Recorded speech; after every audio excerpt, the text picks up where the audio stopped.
This is the woven wheel stitch. It begins with an odd number of foundation stitches, and I use a tapestry needle with this one. So I'm just going to create an odd number of stitches.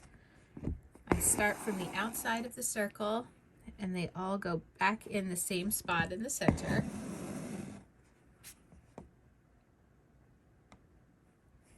You'll want a tapestry needle because once the foundation stitches have been stitched, all of the rest of your stitches are going to be like woven on top of the fabric. And a tapestry needle is a little bit blunter and isn't as likely to catch little threads as you're weaving. So I'm going to do 5 little spokes.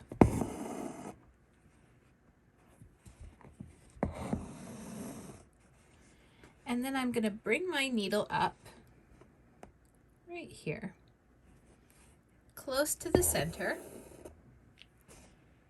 And I'm just going to start going over, under, over, under. So I came up here, I'm going to go over this stitch, under this one,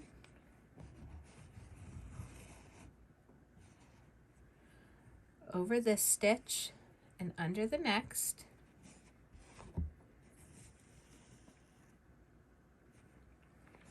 Over this stitch, and now I'm going to go back. I'm back to the beginning, but now I'm going under.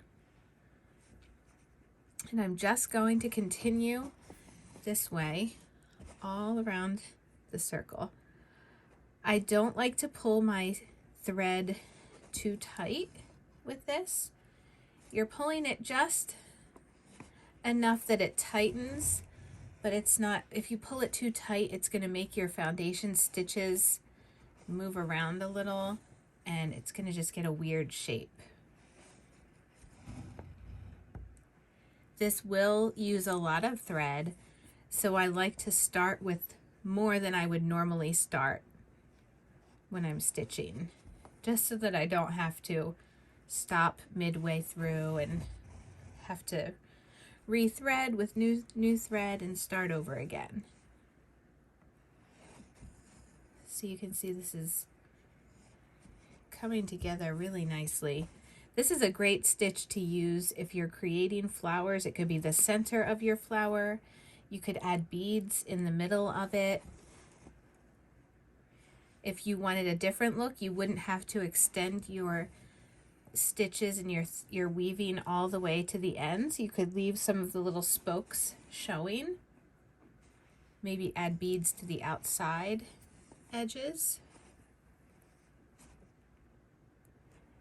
And then as you're getting really close, you're just kind of judging how many more rows can you actually weave? Can you fit onto your little spokes?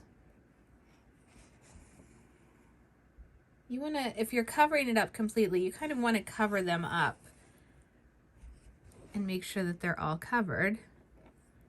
And then sometimes it gets to the point where you just have to feel where the next one is because you can't see it. And I think I'm done at this point. So now I'm going to find where my next stitch would be, and I'm just going to take it down. You kind of decide where you want it to end. And that's the woven wheel stitch.